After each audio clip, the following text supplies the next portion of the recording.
Ion Cutelaba versus Magomed Ankalaev takes place on the main card of UFC Fight Night 169 on ESPN Plus 27. Norfolk Benavidez versus Figueiredo. I can't wait for this fight. This is the people's main event, I feel like. No one gives a shit about the flyweight title fight. No one gives a fuck about anything that goes on in the female featherweight division because it's not even a fucking division. All we care about on this card are some fights on the prelims, some interesting contenders, and then this.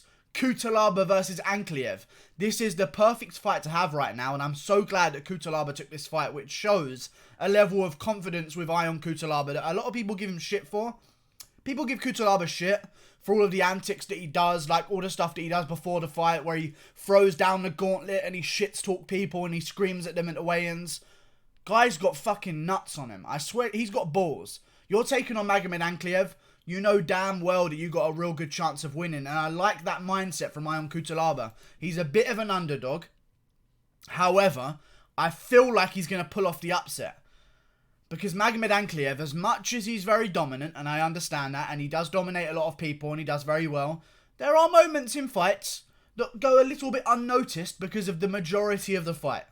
Like, a lot of people don't see some of the things that are happening in these Magomed Ankalaev fights, like when he was rocked against Cutelaba. Sometimes when he's going in front of people against the cage, and he's putting the pressure on them, he's very open for shots. Like, he has this sort of arrogance to him. And I know Cutelaba's arrogance is on the outside, but I feel like Magomed Ankalaev's is somewhat on the inside. Like, he comes in sometimes when he has guys cornered against the cage with no regard that there could be a shot coming back. These are like heavyweights. You know what I mean? And Cutelaba, in a moment in that fight, smashed a right hand straight on the top of the head of Magomed Ankalaev. And Ankalaev was like, oh shit.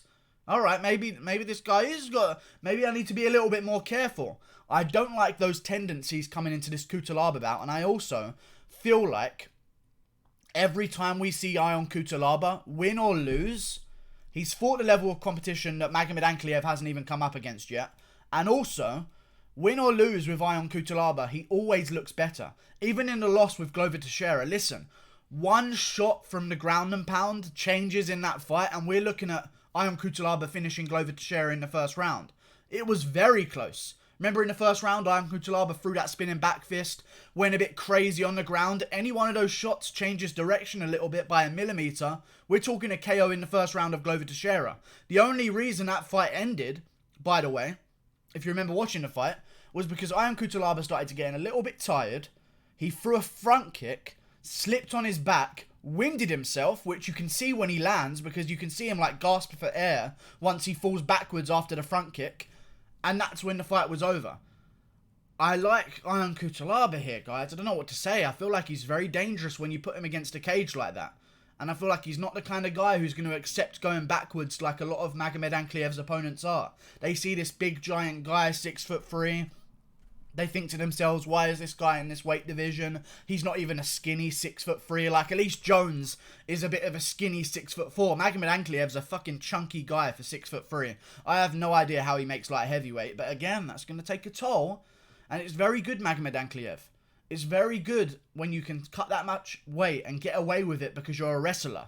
But when you do a bit of work on the feet as well, Magomed, and you like to test out some guys' stand-up, that's when the downsides of cutting weight starts to kick in a little bit. And I feel like we're going to see Magomed Ankalaev get a little bit overconfident in the first round, start muscling around Cutelaba a little bit, but Cutelaba's going to show some resistance against the cage. Maybe they'll break. Then I think we're going to see Magomed Ankalaev come in against the cage again, corner Cutelaba eventually, because Cutelaba's going to want to come forward the entire time this fight, because as we've learned from Sambo Wrestling in the UFC, a lot of it is only good against the cage. And I know there's some examples where you can find a guy double-legging in the center, but what we've realized is when Zabit takes guys down in the center of the octagon, they get straight back up. Calvin Kattar, Kyle Bochniak did the same thing. Even Brandon Davis managed to defend a takedown in the center of the cage, get back to his feet. But against the cage, that's when they do their work. And I don't know what it is about these Sambo guys, but it seems to be the same thing for Khabib. Can't take down guys in the center of the octagon. Can do it against the cage. Zabit had the same problem. Islam Makhachev can't keep guys down in the center of the octagon. Maybe it's all just one big coincidence, and whenever they shoot on guys in the center, that guy just happens to be a better wrestler than everyone else. but I'm seeing it within the same fight. So I can't put it to that. I can't say that it's just, oh, sometimes they fight better wrestlers, because I'm seeing it in the same fight. When Khabib has Conor McGregor against the cage, he's taking him down. When Khabib shoots on Conor McGregor in the open, McGregor sprawls it like it's nothing, it feels like. Like, McGregor should not be sprawling your takedowns. If you're ragdolling Olympians in training, McGregor shouldn't be sprawling your takedowns. And I feel like that's sort of this style with the Dagestanis. If you can make them go backwards, which a guy with the balls of Cutelaba can do, I feel like he's going to maybe give Ankalaev some problems. And I think he's going to catch Ankalaev in the first round, at the end of the first round, and put him to sleep. And I think it's going to be a big shocker. I think no one's going to see it coming, but this guy right here, because everyone's picking Ankalaev to win. I like Cutelaba's losses. I do. Because they all seem to happen, and every time they happen, it looks better. Like he lost to Jared Cannonier. Cannonier's a monster. Lost to Misha Serkinov. By the way, this was back in 2016, Misha Serkinov. You know, when Misha Serkinov was on the rise, coming through the UFC 11-2 at the time. Great resume for Ion Cutelaba. He last beat Khalil Roundtree, absolutely smoked him in the first round, which was a good sign, because if there's one problem we've seen with Ion Cutelaba in a lot of his fights, it's the fact that he cuts quite a bit. He's very muscle bound for light heavyweight, very muscle bound. Like, there isn't an ounce of fat on the guy whatsoever. Large nipples as well, but we'll talk about that later on in the video. That's a very important point. I'm glad I remembered. But he does have cardio issues. And the fact that he went out against Khalil Roundtree and just mauled him with no concern for how much he was gassing himself shows me that he has more of a level of confidence. Because in the original fights with Cutelaba, when he would get these first round KOs, they were big flurries, but you could see that he was like, okay, let me pace myself here. I'm going to take a couple breaths and then I'm going to get back to it. Against Khalil Roundtree, there was none of that hesitation about worried about cardio. And I feel like we can assume that Cutelaba has noticed that he's getting tired in these fights and has doubled down on cardio, because his body seems to have changed a little bit as well. You know, like when Aldo fought McGregor compared to when Aldo wasn't. A lot of people assume that was USADA. Joe Rogan famously said it could have been because of cardio. Like, the body looks a little bit softer. Like, it's still muscle, but you don't see it rippling through the flesh as much. You know? It's a little bit, I don't know how to explain the muscle, but it's like a waterbed muscle rather than a block of iron. You know what I mean? Like, it's still tight, but it's manipulatable. That's not a word. Manipulatable. Don't know how there is a word extended from manipulate, I'm sure. Pliable? I don't know. We'll move on from words, because that's not really my strong point. But I feel like with Khalil Roundtree, there was no, like, worry about cardio. He just went out there and just went full on the gas the entire time. Didn't let Khalil Roundtree have a second to breathe. And just mauled him. And showed us his Sambo credentials, which a lot of people before this didn't realise he had. You know, Ion Cutelaba comes out there, smokes guys in the first round on his feet, and people don't realise he's got this credentials behind it for his grappling. I feel like he's going to give problems to Magomed Ankalaev. I also want to say that although Magomed Ankalaev has decent wins, they're not... We don't know if they're decent wins. Because yes, he beat Daochilungi Mbala, but Daochilungi Mbala went 3 rounds with Daquan Townsend but to get into the UFC. You know what I'm saying? And Daquan Townsend lost twice this month and got cut. You know what I mean? Like, I feel like we're seeing that Magomed is beating these people, but we don't know how good these people are yet. They've only just got to the UFC, and it's a problem with Islam Makhachev as well. He's fighting a lot of guys that, record-wise, look dangerous, but we don't know. Who knows what they're going to do when they get to the top 15? You know, we know how good Glover Teixeira is. We know how good Jared Cannonier is. We know how good Misha Serkinov is on Ion Cutelaba's resume. But we have no idea what would have happened if these Daochilungi Mbalas and Klidson Diabrius and Marcin Prasciano got to the rankings. We have no idea. A lot of them didn't. And a lot of them I feel like are going to go on to lose as well. But I feel like the finishing ability of Magomed Ankalaev is not there. Unless it happens in the 3rd round. That's the only way I can see Magomed winning this fight, is if he's managed somehow to just completely ragdoll Cutelaba, which I have trouble seeing that happen, to be honest with you. But then again, Ankalaev ragdolled a lot of strong guys in the light heavyweight division. Not quite with the credentials of Ion Cutelaba, however. I'm going to assume that Ankalaev's going to have some kind of advantage in the grappling. But as we've noticed more and more every single fight, look at Brad Riddell against Magomed Mustafayev. This Dagestani guy just holding on. Riddell gets back to his feet every single time. Like, these guys with the grappling heavy styles, I feel like wrestling is a dying breed in MMA. Because it's so much easier to close the gap on wrestling than it is with every other art. Like the stand-up. Stand-up is all instinct, you know? Like you have to have the years and years and years of experience. Wrestling is a step-by-step process. I get to my knees, I pummel for an underhook, now we're over under, now I get double underhooks, now I pin hands together, now I'm going to twist them up, and then I get the whizzer if this is this. Like, it's a lot more cut and dry, this is what you do step by step. And if you know those things, as we've seen with everyone at City Kickboxing recently, you can fend for yourself in the grappling exchanges, especially with the defense. I feel like Cutelaba's going to crack this cunt in the first round. And I know it seems like I'm betting against every single guy that looks like Khabib or any kind of relative of Khabib. However, can you blame me? They keep losing. People are like, oh my god, betting against Saeed Nurmagomedov against Raoni Barcelos, are you stupid? You just bet against every Dagestani. He lost. Oh my god, you bet against fucking... I've never bet against Zabit, but I still think everyone in the top 5 featherweight will beat Zabit. There's another example that I can't quite think of right now, to be honest with you. However... Oh yes, Riddell versus Mustafayev, as I just mentioned. Another one where I bet against Mustafayev. You're just hating on the Dagestanis. My bad, they keep losing. I picked Khabib's cousin to win. He lost. You know, I mean, Dagestanis are like, what, 1-8 in their last 9 fights, I believe, in the UFC? Not having a fun time of things.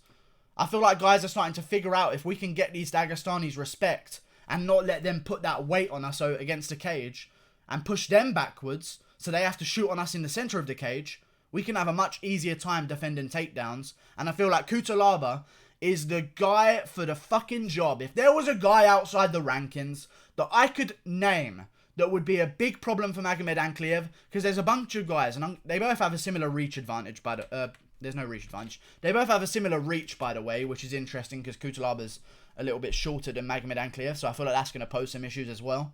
Shorter guys with a longer reach tend to be issues. For longer guys with shorter reaches, it seems to crowd their work a little bit. The shorter guy hits them from angles that they don't expect to come.